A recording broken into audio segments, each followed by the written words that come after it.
गुरुग्राम में खुले आसमान के नीचे नमाज अदा करने का मामला सुप्रीम कोर्ट पहुंच गया है। साबिक राज्यसभा रुकन मोहम्मद अदीब ने इस सिलसिले में अर्जी दाखिल की है। अर्जी गुजार ने इस मामले में हरियाणा के डीजीपी और चीफ सेक्रेटरी के खिलाफ तौहीन अदालत के तहत कार्रवाई का मुतालबा किया है। अर्जी में कहा गया है कि नमाज के अमल में शरपसंद अनासिर मुसलसल रखना डाल रहे हैं। उनकी इस इश्तियाल अंगेजी के खिलाफ इंतजामिया कार्रवाई करने में नाकाम रही है। अर्जी में सुप्रीम कोर्ट के साबिका फैसले का हवाला भी दिया गया है, जिसके मुताबिक सुप्रीम कोर्ट ने 2018 में तहसीन पूनावाला के केस में हुजूमी तशद्दुद और नफरत अंगेज जराइम की रोकथाम के लिए रहनुमा खुतूत जारी किए थे, लेकिन हालिया कुछ महीनों में गुरुग्राम में बाज अनासिर के इशारे पर जुमे की नमाज के दौरान लोगों के जमा होने के वाकयात में इजाफा हो रहा है। अर्जी में कहा गया है कि खुले में नमाज जुमा अदा करने की इजाजत खुसूसी तौर पर जगह और सहूलियात की कमी के बायस दी गई थी।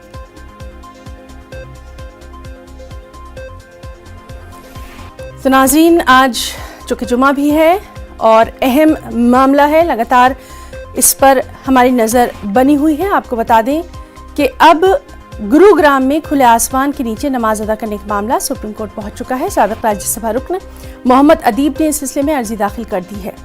अर्जी गुजार ने इस मामले में हरियाणा के डीजीपी और चीफ सेक्रेटरी के खिलाफ तौहीन अदालत के तहत कार्रवाई का मुतालबा किया है। चलिए सीधे रुख करेंगे दिल्ली का। हमारे साथ मौजूद है हमारे साथी सुशील पांडे। सुशील, आपसे जानना चाहेंगे, बेहद अहम गुरुग्राम का ये मामला रहा है और अब तो ये सुप्रीम कोर्ट भी जा पहुंचा है, तफसीलात क्या हैं?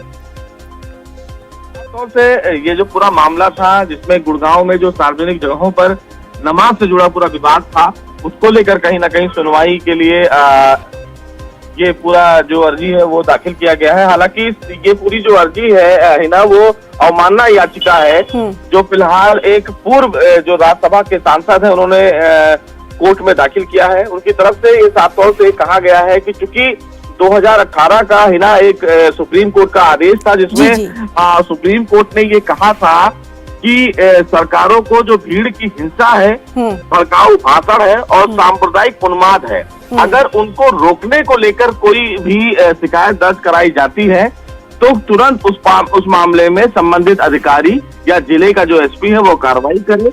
हालांकि इस पूरे मामले को लेकर जो याचिका दाखिल की गई है, उसमें याचिकाकर्ता ने ये कहा है कि जब भी जुमे की नमाज पढ़ी जाती थी, उस समय कुछ ऐसे उत्पाती तत्व थे जो उस जगह पर आकर भड़काऊ भाषण देते थे, उन्माद कहीं ना कहीं भड़काने की कोशिश करते थे और इससे संबंधित कई बार संबंधित जो अथॉरिटी है उनसे शिकायत भी दर्ज कराई गई थी, लेकिन बावजूद इसके कोई कार्रवाई नहीं की गई है। और इसीलिए सुप्रीम कोर्ट में जो हरियाणा के डीजीपी हैं और हरियाणा के चीफ सेक्रेटरी हैं, उनके खिलाफ ये याचिका दाखिल की गई है कि शिकायत के बावजूद, सुप्रीम कोर्ट के फैसले के बावजूद भी संबंधित अधिकारियों के द्वारा कदम नहीं उठाया गया है, लिहाजा सुप्रीम कोर्ट इस पूरे मामले में इंटरफेयर करे। जी, तो बहरहाल देखना अहम रहेगा। बिल्कुल आपने ठीक कहा कि बेहद अहम मामला है और इस पर लगातार हम आपसे अपडेट लेते रहेंगे। बहुत बहुत शुक्रिया आपका तमाम तर जानकारी के लिए। वाराणसी में आज से ऑल इंडिया मेयर कॉन्फ्रेंस की शुरुआत हो रही है। वज़ीर-ए-आज़म नरेंद्र मोदी वीडियो कॉन्फ्रेंसिंग के जरिए इस कॉन्फ्रेंस से खिताब करने वाले हैं। उत्तर प्रदेश के वज़ीर आला योगी आदित्यनाथ और मरकजी वजीर हरदीप सिंह पुरी इस इजलास में शिरकत करेंगे। मुल्क भर के मेयर इस कॉन्फ्रेंस में शिरकत करेंगे और शहरी तरक्यात पर तबादला ख्याल करेंगे। उन्हें काशी और पुणे के स्वच्छता मॉडल की तस्वीर दिखाई जाएगी, ताकि इसकी बुनियाद पर दीगर शहरों के लोगों में बेदारी लाई जा सके। अमित शाह आज लखनऊ दौरे पर रहेंगे। वो बीजेपी और निषाद पार्टी की मुश्तरका रैली सरकार बनाओ अधिकार पाओ में शिरकत करेंगे। रैली में वज़ीर आला योगी आदित्यनाथ भी मौजूद रहेंगे। इस रैली में माहीगीरों के लिए रिजर्वेशन का ऐलान हो सकता है। निषाद पार्टी के संजय निषाद भी स्टेज यहां साझा करेंगे। 2022 असेंबली इंतखाबात के लिए बीजेपी और निषाद पार्टी के बीच इत्तेहाद है।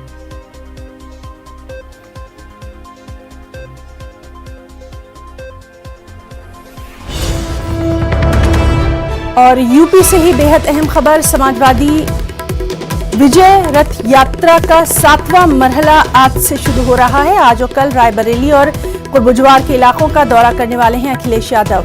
आपको बताएं कि कुल 5 असेंबली हलकों में वो लोगों से मुलाकात करेंगे। रायबरेली में ही वो क़याम भी करेंगे और कल शाम को लखनऊ पहुंचेंगे।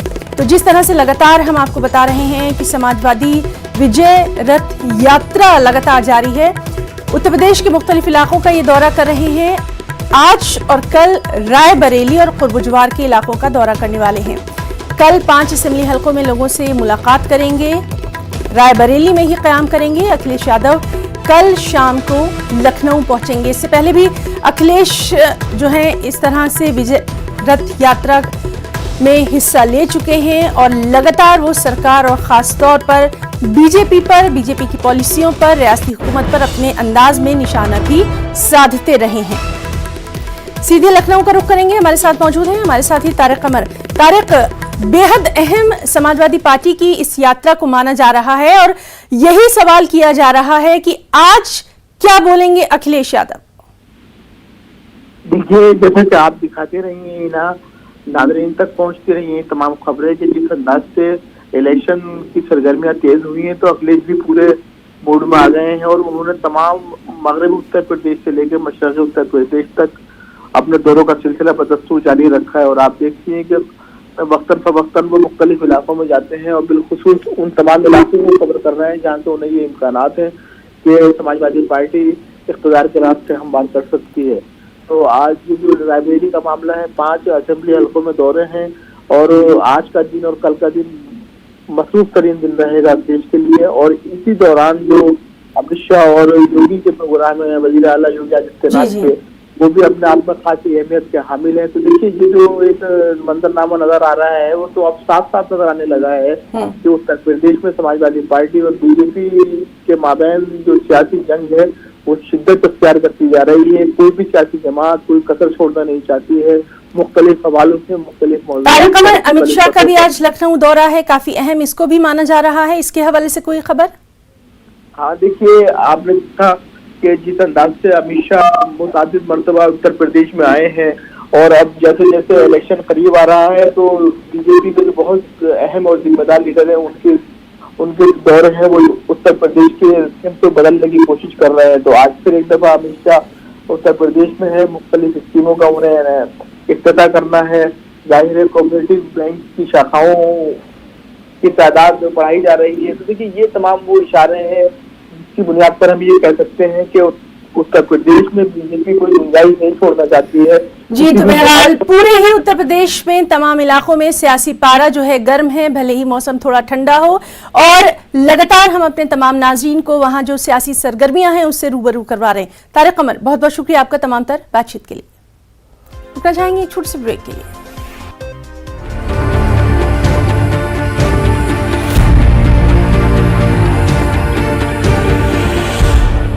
कैप्टन वरुण सिंह की आखिरी रसूम आज अदा की जाएंगी। भोपाल में उनकी आखिरी रसूमात पूरे फौजी एजाज के साथ अदा की जाएगी। बेंगलुरु में इलाज के दौरान उनकी मौत हो गई थी। उनका जस्द खाकी जुमेरात को बेंगलुरु से भोपाल लाया गया। 8 दिसंबर को कन्नूर में हेलीकॉप्टर हादसे में कैप्टन वरुण सिंह शदीद जख्मी हो गए थे। उन्हें इलाज के लिए बेंगलुरु मुंतकिल किया गया था। हेलीकॉप्टर में मुल्क के पहले CDS, उनकी अहलिया और 11 दीगर फौजी अफसरान सवार थे जिनकी हादसे में मौत हो गई थी।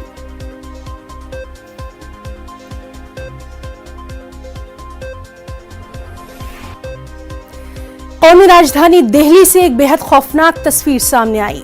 दिल्ली के शालीमार बाग इलाके में बेखौफ बदमाशों ने एक खातून से मोबाइल छीना और करीब 150 मीटर तक बाइक पर उसे घसीटा। तस्वीरें खौफ पैदा करने के लिए काफी हैं। मुतासरा शालीमार इलाके में फोर्टिस अस्पताल में काम करती हैं। इसी अस्पताल में इनका इलाज भी चल रहा है। फिलहाल पुलिस इस मामले की जांच में जुट गई है।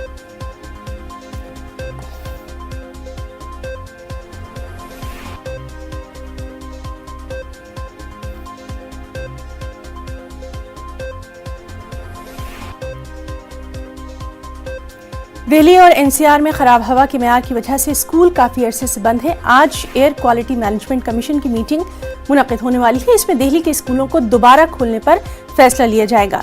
एयर क्वालिटी मैनेजमेंट कमीशन ने सुप्रीम कोर्ट में हलफनामा दाखिल कर बताया है कि उसने दूध और डेयरी यूनिट्स को 24 घंटे दोबारा खोलने की इजाजत दे दी है और दिल्ली NCR में स्कूलों को दोबारा शुरू करने पर अब फैसला लिया जा सकता है।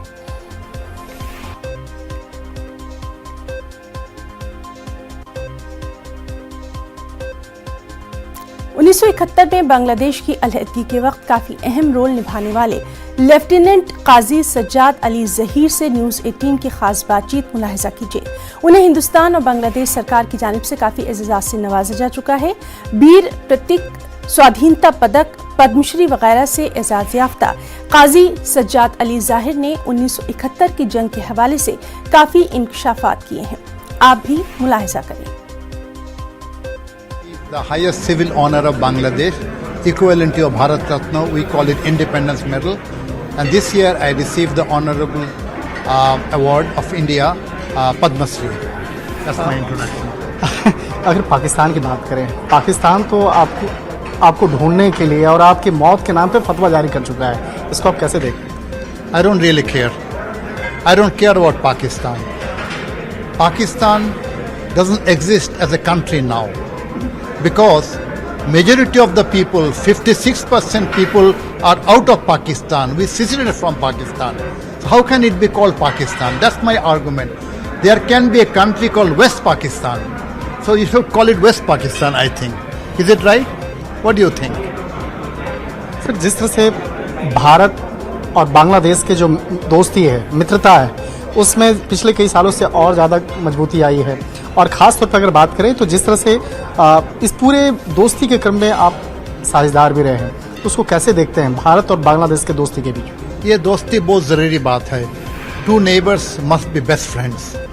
You cannot change your neighbors. You can change your family if you get married again. But neighbors have to be friendly if you want to prosper. Both India and Bangladesh are developing very fast because of the good friendship. Tablighi Jamaat पर सऊदी अरब हुकूमत की जानिब से लगाई गई पाबंदी की खबर के बाद से मुस्लिम समाजी और मिली तंजीमों में सख्त नाराजगी देखी जा रही है। जमीयतुल उलमा हिंद ने भी सऊदी अरब हुकूमत के इस फैसले पर तशवीश का इजहार किया है। मेरठ में जमीयतुल उलमा हिंद शहर यूनिट की जानिब से मीटिंग का इनेकाद करके सऊदी हुकूमत के इस फैसले पर सख्त एतराज जताया गया। से ये खबर आई है कि सऊदी हुकूमत ने तबलीगी जमात को दहशतगर्द करार देकर उस पर पाबंदी आयद की है। बहुत मुसलमानों को तशवीश है, बहुत तकलीफ है, बहुत दुख है। जहाँ हमारा काबा है, जहाँ मदीना मुनव्वरा के अंदर रोज़ा अक़दस है, जहाँ मुसलमान सबसे बड़ा अपनी ज़िंदगी का एजाज़ समझता है वहाँ की हाज़िरी, वहाँ से ये पैगाम जाए और उस जमात के लिए जाए कि जिस जमात ने करोड़ों लोगों को इस्लाह की तरफ ले आए और ज़िंदगियाँ बदल दी और बुरे कामों को छुड़वा कर राह रास्त पर लाने का काम किया कि आपने जबकि दुनिया में कहीं भी तबलीगी जमात का दुनिया के किसी मुल्क में जहां दहशतगर्दी होती है वहां कहीं भी कोई मामला तबलीगी जमात से जुड़ा हुआ सामने नहीं आया है। और तबलीगी जमात वो जमात है जो एक मुल्क में नहीं बल्कि दुनिया के सारे मुल्कों के अंदर मुतहरिक है। और वो हिंदुस्तान हमारा वो मुल्क है जहाँ से पूरी दुनिया के अंदर जमातें जाती हैं और 195 देशों के अंदर तबलीगी जमात का निज़ाम चलता है।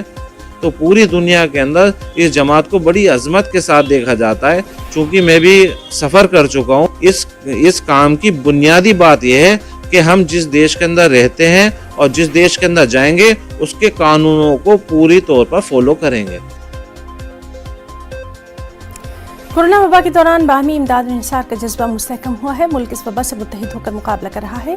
टीकाकारी के ऐलान के बाद हम बेहतर ताउन करें जिससे हम कोरोना को मात देने की जानिब कदम बढ़ा सकें। नेटवर्क 18 इस मुहिम में हर कदम पर आपके साथ रहेगा। जब तक सभी महफूज नहीं तब तक कोई महफूज नहीं होगा। इस सोच की बुनियाद पर हमारी मुहिम संजीवनी का मकसद ये यकीनी बनाना है कि वैक्सीन पाना सभी हिंदुस्तानियों का हक है।